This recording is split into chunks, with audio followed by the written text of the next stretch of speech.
Nós iniciamos a nossa aula de hoje com uma questão, é um texto que me mandou a Poliana. Eu prometi a ela que eu iria responder durante a aula. Eu não tenho mais vontade de escrever nada e publicar nada, porque no final a exposição é quase zero. Ninguém mais entra no Facebook, então eu aproveito para responder qualquer texto, ou questão ou pergunta verbalmente aqui, tá?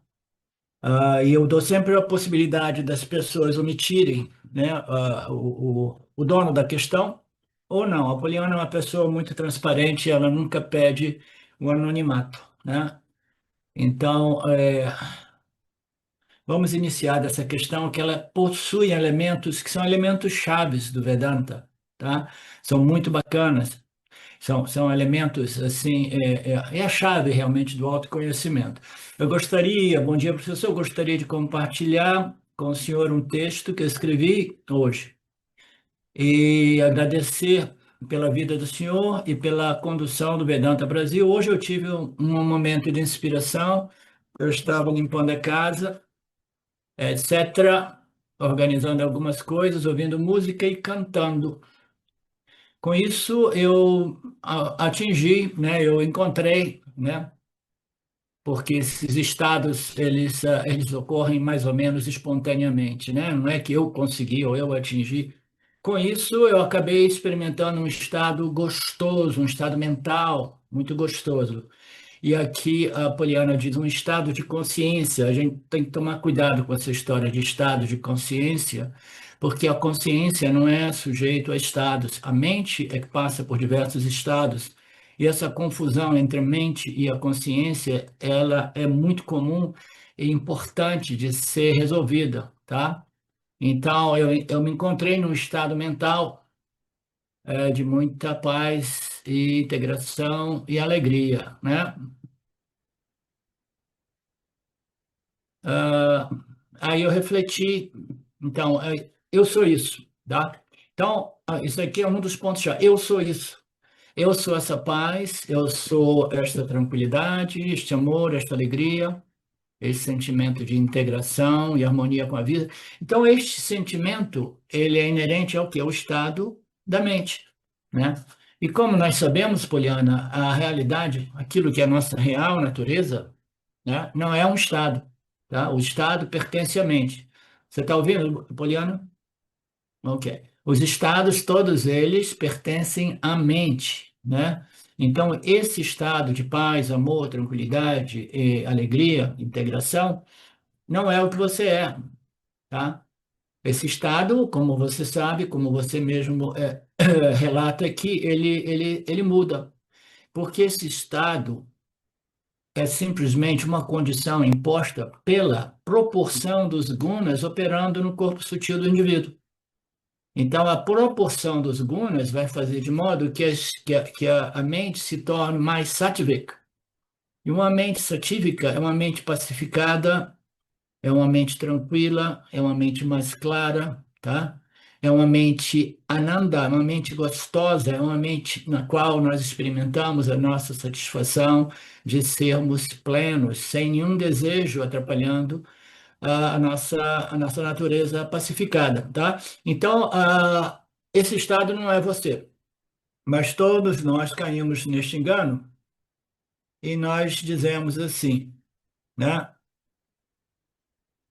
Ah, eu sou isso? Não, você disse eu sou isso, né? Com exclamação. Eu sou esse momento, bababá, esse paz. Por quê? Porque a gente ouve dizer, again and again, de novo, que os frutos do autoconhecimento é uma mente pacificada, equilibrada, equânime, alegre, uma mente ananda, né? Como a gente diz que os frutos do autoconhecimento é uma mente ananda, isso não significa dizer que o autoconhecimento seja uma mente ananda. A mente ananda são os frutos do autoconhecimento. Então, o engano, a confusão, né, em todos os círculos espirituais é exatamente esse. Eles tentam reproduzir, através de um efeito. Este aqui é o efeito que o Vedanta fala, que o professor fala. Esse aqui é o estado, então eu sou isso. Não. Isso aí é um efeito cuja causa é o autoconhecimento. Vou repetir, isso aqui é um efeito cuja causa é o autoconhecimento.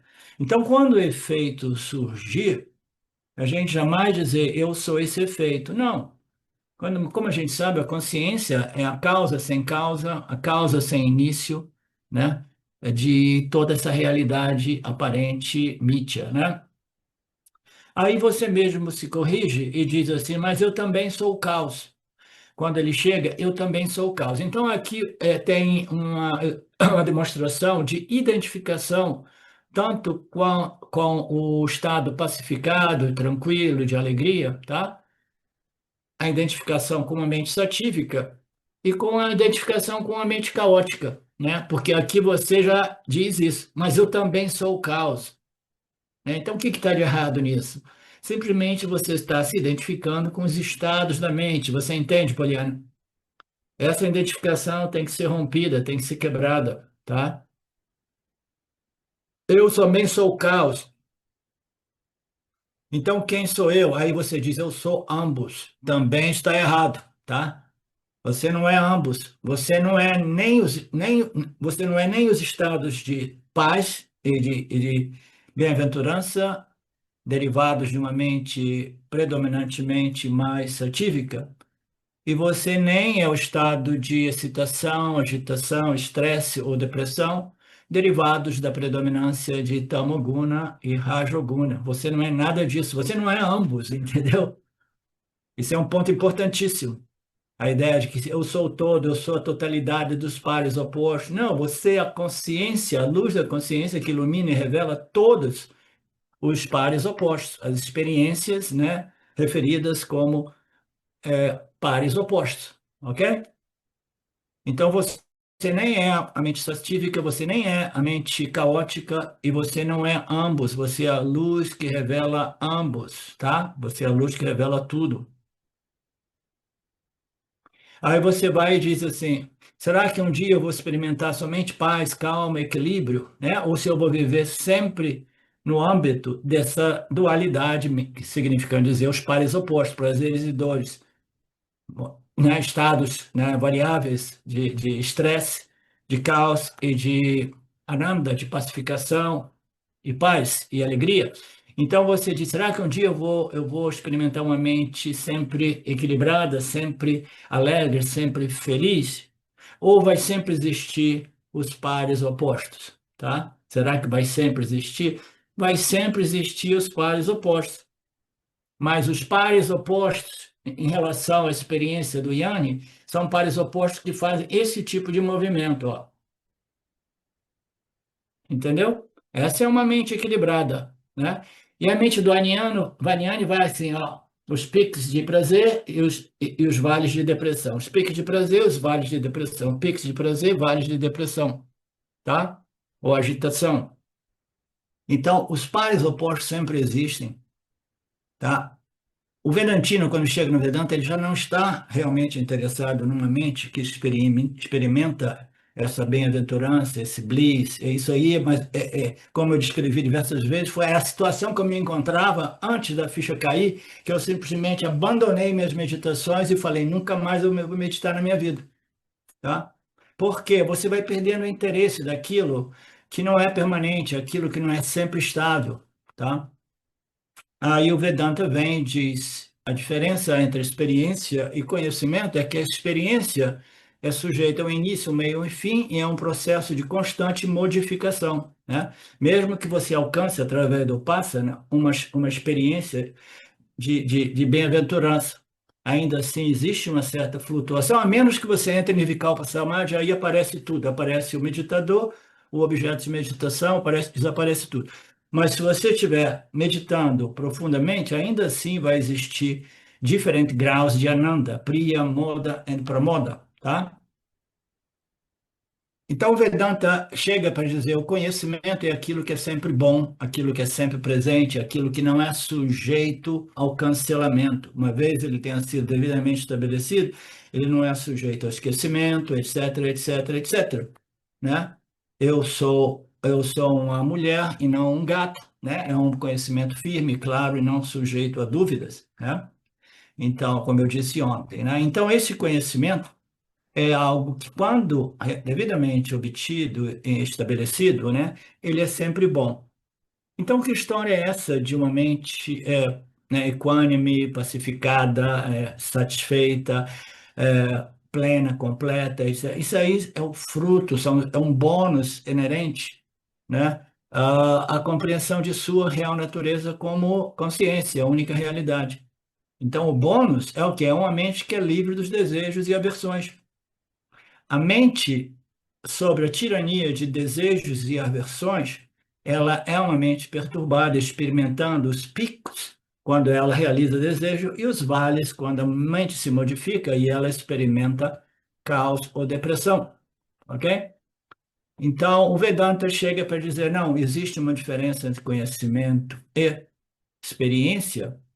A mente do Yanni é uma mente estabelecida no conhecimento da real natureza da realidade, e essa mente, ela experimenta uma equanimidade tal cuja a variação dos pares opostos é mínima, tá? É mínima. Mas é só isso. Eu pensei que fosse uma experiência maravilhosa de transcendental, de paz, de Ananda, isso e aquilo. Não, isso aí é coisa das epifanias, isso aí pertence ao mundo do esoterismo, misticismo, etc. Vedanta não tem nada a ver com isso e não tem nenhum interesse em nada disso, tá? Vedanta quer estabelecer o autoconhecimento em nossas mentes. Este é o instrumento de ensino do Vedanta, porque uma vez compreendido, né, os desejos e aversões são largamente cancelados ou minimizados, de tal modo que a mente experimenta vairagya ou equanimidade em relação às experiências favoráveis e desfavoráveis, tá? As condições do campo ainda irão impactar a mente do Yanni, mas impactam minimamente comparados com o impacto que as condições do campo produzem na mente do Aniani, tá? Então, essa é a diferença.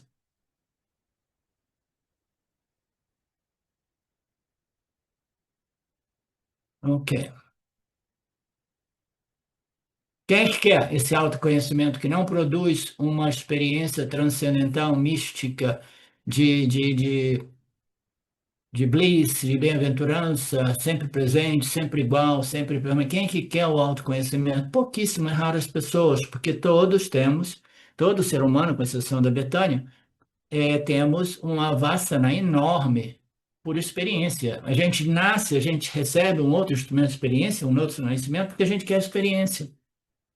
Então, essa vassana é a vassana.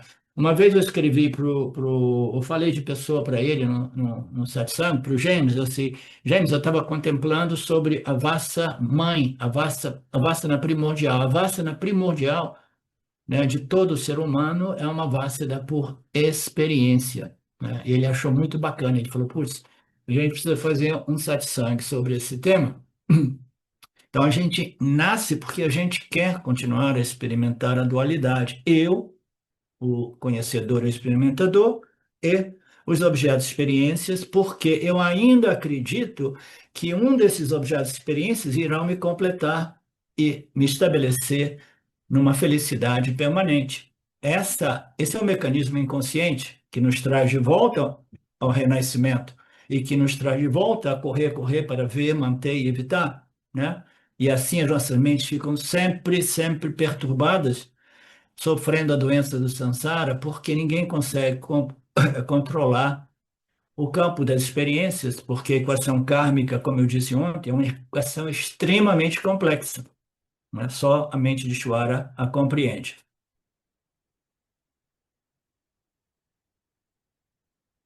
Eu lembro do professor falando que, com o tempo e após o reconhecimento do ser, sim, após e com o reconhecimento, essas variações da mente vão, vão diminuindo. Sim, é tudo isso, né? E a mente, essa questão do equilíbrio é legal, tá? É equilíbrio no sentido de que você tem uma equanimidade que permite a você ser equilibrado se alguma crise muito profunda ocorrer na sua experiência. Se tiver uma crise profundíssima, né? E aí o indivíduo que tem uma mente forte, fortificada no fogo do Atmayana, ela não vai cair, não vai desabar, não vai perder o seu Viveka Shakti, etc, etc. Então esse é o equilíbrio, tá? Agora, o equilíbrio aqui não significa necessariamente um equilíbrio de eu vou experimentar punha, punha, punha, quase nenhum papa, papa, papa. Não, o mundo vai oferecer punha, papa a nível pessoal, circunstancial e universal para todos nós, tá? Se a gente realmente tiver que viver essa terceira guerra mundial, como parece estar se estabelecendo, todos nós vamos passar por situações extremamente difíceis, até mesmo aqui na terra dos tupiniquins.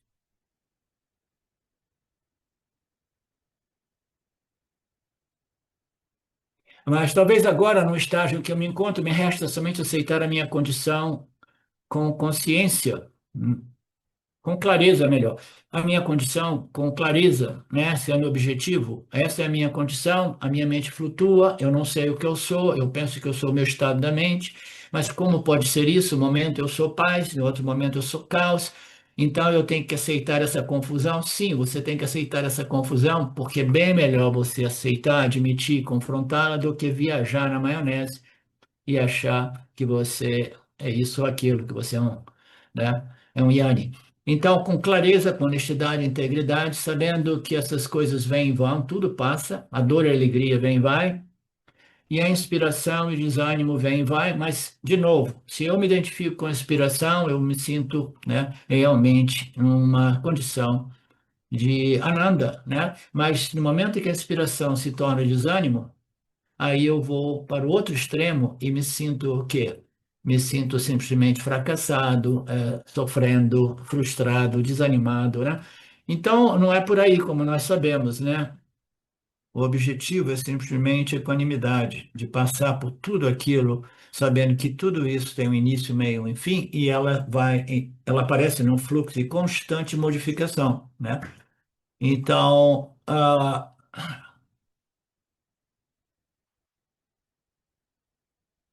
eu tenho essa compreensão, às vezes, né? De que tudo vem e vai, que eu não sou isso. Então, aqui, embutido nisso, você já está dizendo, eu tenho a impressão que eu sou alguma coisa outra que esses estados de inspiração e desânimo. Mas eu ainda acho que essa compreensão seja superficial e que ela suma em determinados momentos.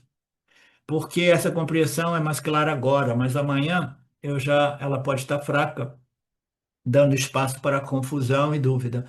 É isso que ocorre no início, tá?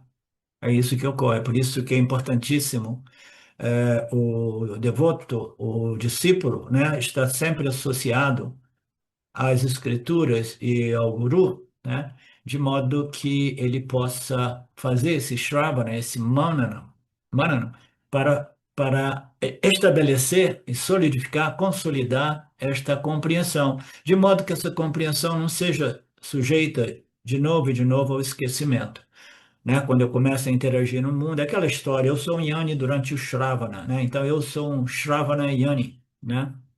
Aí outros dizem, não, eu sou um Manana Yanni. O que que significa? Não, eu quando eu vou para casa e começo a estudar, ver as minhas anotações, lembrar os ensinamentos da aula, etc, etc, quando eu estou fazendo o meu dever de casa, eu me sinto livre da doença do samsara, né? Então, o objetivo é que a gente faça esse dever de casa e que a gente passe a viver durante as nossas interações, fazendo o que nós chamamos de nididhyasana. Mas para isso, os conhecimentos precisam estar muito firmes, muito vivos na mente, né? Sempre presente durante as nossas interações, que é o estágio mais avançado do Nididhyasana, né? No início, você faz o Nididhyasana no silêncio do seu quarto de meditação, lembrando os ensinamentos do Upanishads, né? E aí você tenta levar ele com você, mantendo isso vivo no background, no fundo da sua mente, durante as suas interações com o mundo, né? Então, no início, isso é muito difícil, Poliana, e aí a gente tende a esquecer. né? Agora está forte, está presente essa compreensão ótima, porque sua mente é mais satívica agora. Quando a mente satívica, ela é responsável por clareza, tá? Compreensão, luz, né? Então agora essa clareza, essa compreensão é presente, mas ela pode desaparecer. Ela desaparece, sim. Por quê? Porque Rajas e Tamas, ele volta a predominar a mente, aí as dúvidas e as confusões, elas voltam também, tá?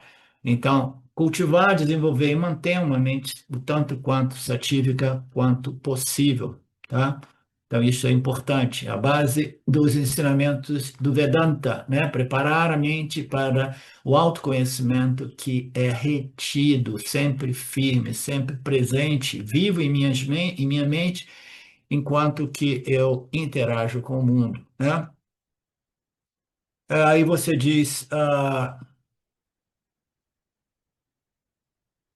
ainda bem que eu nunca perdi a fé, o foco em Deus, e eu reconheço a importância do Vedanta na minha vida e eu não posso deixar de escutar os ensinamentos. Sim. E se eu sei que você tem três filhos, etc, etc, mas dentro do possível, faça também um pouco de manana, tá? Sempre que você puder, tá? Ah, mas quando eu vou fazer, não sei. Não sei. Eu sei que eu estava tocando no restaurante e o único momento que eu, na época, eu não tinha o Vedanta, eu não tinha Shravana, Manana, Nididhyasana, eu tinha meditação profunda que produzia um Ananda, uma bem-aventurança, uma paz, um bliss. E sempre que eu tinha tempo, eu fazia aquilo. E quando é que eu fazia? Na hora de dormir, né? Eu ficava lá até eu cair de sono e de manhã cedo, quando eu acordava, me sentava na cama e bum, fazia. Então a gente tem que encontrar tempo. E depende de quê? De prioridade, né? Qual é a minha principal prioridade, né?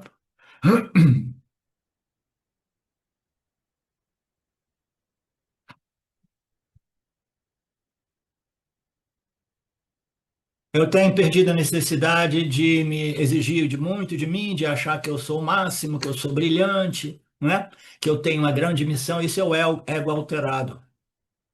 Tem diversas pessoas que me dizem no início desse contato com Vedanta, né, que eu sempre senti que eu ia ser um mestre espiritual, que eu ia ter um impacto muito grande no mundo, isso e aquilo. Então, esse é o ego alterado, tá? Que sofre de complexo de inadequação e inferioridade e quer ser realmente ter uma grande missão para ter um impacto, transformar. Ninguém tem missão nenhuma. Ishvara nos utilizam, né? Nos utiliza nós, né? Nos utiliza como instrumentos para as suas missões. Se Shwara achar que a Poliana deve compartilhar esses ensinamentos na sua integridade, né? Sem manchá-los com um monte de outros conceitos, né? Ele vai encontrar uma situação kármica na qual a pessoa que compartilha esses ensinamentos, as melhores delas, elas não têm essa ambição, porque a ambição é uma indicação de que o ego está envolvido, tá? Aí, por outro lado, você diz, eu quero viver sem medo da morte, eu quero me entregar a Ishvara com amor e sabedoria, por aí mesmo. Eu quero aprender a seguir o Dharma e não machucar ninguém, nem a mim mesmo. Não quero ser uma pessoa cheia de cobranças comigo e com os outros. Não quero reconhecimento do mundo e de ninguém. Isso é mais fácil dito do que realizado, mas esse é o objetivo. O objetivo é realmente se tornar um João ninguém, se tornar uma Maria ninguém, entendeu? Então, não, eu quero, né, quero ser uma Maria ninguém, né? Por quê? Porque o desejo de ser alguém é, de novo, uma indicação de que o ego está envolvido, né? O ego está envolvido, ele quer reconhecimento, ele quer prestígio, ele quer respeito. É o ego, né?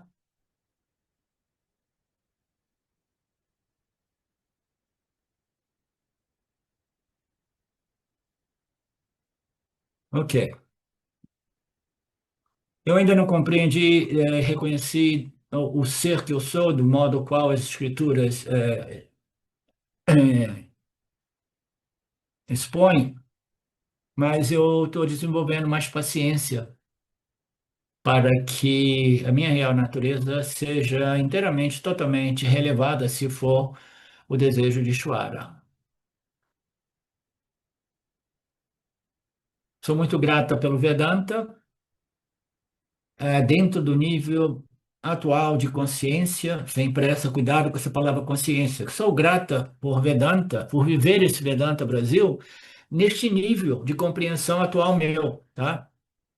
Neste nível de compreensão minha, eu já estou sendo beneficiada pelo Vedanta e eu sou grata já por isso. E eu não tenho pressa, porque eu sou, pelo menos, pré-qualificada com o quê? Com paciência, confiança, né? E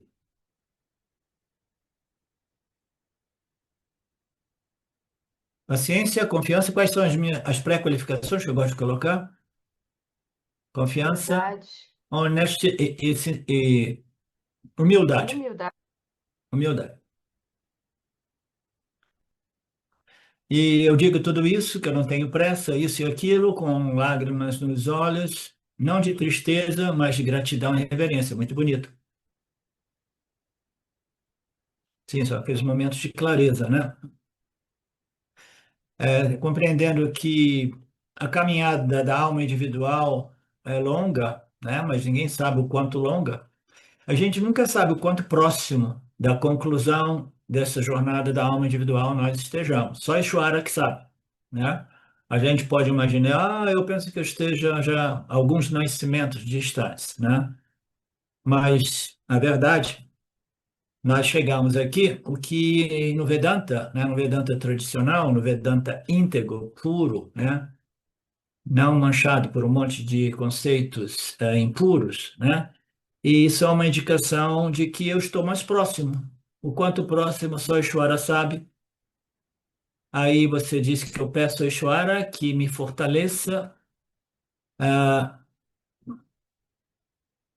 nesta busca e que nos momentos de caos e escuridão eu possa resgatar a minha força interior, né?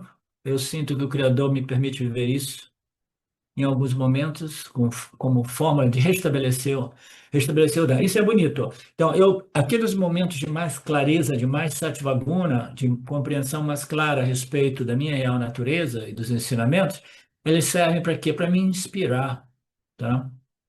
Então, o indivíduo é inspirado através desses momentos. Então, você diz assim, nesses momentos, aparece como reabastecimento, né, da minha inspiração. Ele me enche de inspiração e de coragem mais uma vez, né? É como se o Lord estivesse enchendo-me de sua divina presença, clareza e pureza e pacificação mental e emocional, de modo que eu seja inspirada para continuar a caminhada para o autoconhecimento. Muita gratidão, ok? Então, alguém tem alguma questão? Ficou claro, Poliana? Ficou sim, professor. Muito obrigada pelos Tá? Então, eu esclarecimentos. gosto de falar aqui também, porque aí as pessoas que fazem as questões têm a possibilidade de rever a resposta, tá?